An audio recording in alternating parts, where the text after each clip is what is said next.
Perceraian selebriti seringkali menjadi bahan pembicaraan publik. Kali ini, kasus perceraian yang melibatkan Ria Ricis, seorang influencer terkenal dan suaminya Teuku Ryan, berhasil mencuri perhatian publik dikarenakan isi dari surat gugatan perceraiannya yang beredar di berbagai platform media sosial. Salah satu isi dari surat perceraian yang tersebar itu adalah adanya keberpihakan Teuku Ryan ke orang tuanya dibanding ke istrinya sendiri. Hal ini yang membuat sang istri merasa tidak nyaman akan hal tersebut. Dosen psikologi Universitas Hasanuddin, Andi Tenri pada Rustam, menyampaikan bagaimana seharusnya peran orang tua dalam rumah tangga anak berkaca dari kasus Ria Ricis dan Teuku Ryan. Sebenarnya kalau dari konflik Ria Ricis ya bersama Teuku Ryan ya suaminya, itu dari pengakuan Ria Ricis sendiri itu mengakui bahwa konflik mereka sebenarnya sampai mengambil tindakan perceraian itu memang terlalu banyaknya pro pasangannya ya, suaminya ke keluarganya ya.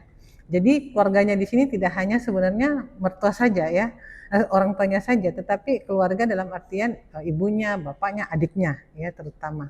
Nah, hal ini tentunya akan menjadi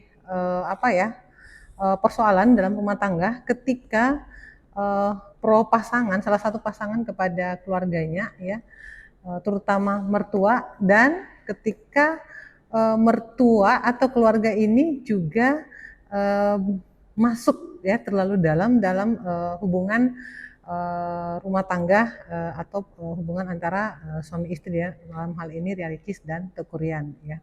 Nah, seyogyanya ya sebenarnya orang tua di sini kita tidak tahu ya kalau dari kasusnya Ria Ricis seberapa terlibatnya family keluarganya Teuku Ryan kepada konflik konflik rumah tangga antara Ria Ricis dan Teuku Ryan ya.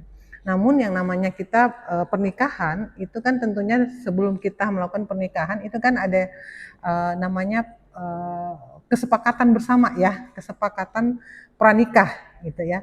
Jadi siokianya suami istri itu ada kesepakatan sejauh mana kesepakatan ini, komitmen-komitmen ini nanti akan diterapkan oleh pasangan. Andi Tenri juga menyebut pentingnya kesepakatan sebelum dan setelah menikah yang perlu disepakati bersama, seperti nilai budaya dan sejauh mana keterlibatan orang tua dalam rumah tangga anak nantinya. Ketika tidak ada komitmen atau kesepakatan bersama, pada saat orang tua atau keluarga mengalami konflik internal, maka itu akan sangat berpengaruh dalam kehidupan rumah tangga yang bisa saja membuat konflik itu semakin besar dan sulit untuk diatasi, atau bisa saja semakin kecil tergantung dari cara mengatasi masalah tersebut. Peran mertua sampai sejauh mana gitu ya.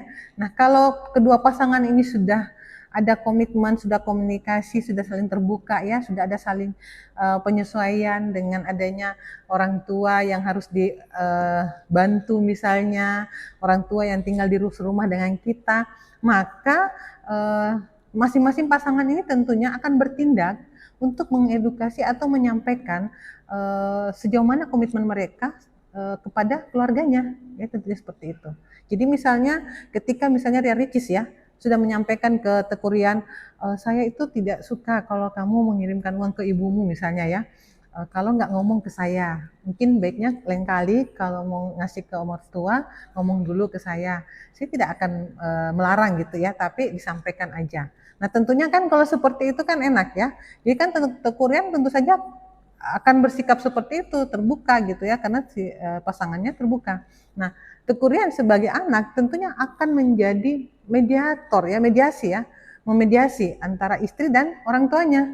Ya bisa saja kan Teuku Ryan ngomong gini, Bu, kalau saya mau kirim uang barangkali nanti melalui Ricis misalnya. Nanti saya kasih ke Ricis yang ngasih ke ibu gitu, biar saya terlihat bahwa saya menghargai beliau juga gitu ya, karena saya harus menghargai beliau gitu ya, seperti itu.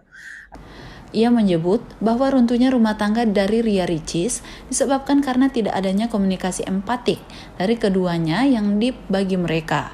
Maka dari itu, hal ini menjadi masalah yang besar. Memang ya, kadang ada ya mertua yang tidak menyadari bahwa tindakannya itu sudah melampaui batas gitu ya dalam mencampuri urusan rumah tangga anaknya ya. Ya, karena kita juga kadang memahami ya, namanya orang tua ya. Kadang ada orang tua itu yang masih belum bisa lepas dari anaknya, meskipun dia sudah menikah ya. Lepas dari hal entah masih butuh perhatiannya, masih butuh kasih sayangnya gitu ya. Sehingga ada saja hal yang dilakukan agar dia bisa mendapatkan kembali ya perhatian kasih sayang dari anaknya. Apalagi kalau ibu ke anak laki-laki itu kan sangat dekat ya secara emosional. Nah, kadang kedekatannya itu yang disalahartikan oleh pasangannya ya. Nah, sehingga posisi orang tua di sini, entah dia sebagai orang tua atau mertua ya, itu harus bisa lebih wisdom, bijak ya. Karena posisinya harus wisdom, bijak, melihat bagaimana kondisi rumah tangga anaknya. Kalau anaknya itu dalam membina rumah tangga harmonis saja, maksudnya harmonis, bahagia, ketika dia masuk dalam rumah tangga itu bukan ada masalah gitu ya. Mau memberi nasihat, mau mengingatkan dan menasehati itu pun juga sebenarnya sebagai orang tua harus cukup hati-hati ya. Tidak sampai melukai kedua pasangan tersebut, entah anaknya ataupun menantunya ya. Tapi menasehati dalam tataran yang memang sifatnya bentuk kearifannya dia sebagai orang tua. Jadi tidak terlalu mencampuri, bahkan membuat lebih atau memperparah hubungan rumah tangga yang memang sudah ada konflik ya. Nah, itu rumah tangga yang bahagia saja dicampuri oleh orang tua atau mertua ya dalam rumah tangga ketika mereka bahagia itu kadang bisa menjadi tidak harmonis lagi gitu ya, karena karena keikutsertaan mertua mencampuri problem menantu atau anaknya itu sudah di luar batas gitu ya. Andi Tenri menyampaikan bahwa orang tua harusnya bisa lebih bijak dalam rumah tangga anaknya, serta bisa melihat situasi kapan dia bisa masuk ke wilayah rumah tangga anaknya dan kapan dia tidak harus ikut campur di dalamnya. Ia juga menyampaikan bahwa sangat penting adanya komunikasi antara orang tua dengan anak, serta bagaimana orang tua bisa menjadi tokoh atau figur yang bisa menjadi contoh untuk keharmonisan rumah tangga anaknya. Karena teori psikologi menyatakan bahwa jika kita bisa menyesuaikan diri dengan perubahan yang ada, maka kita bisa hidup harmonis. Andrea Ririn Karina, Unhas TV.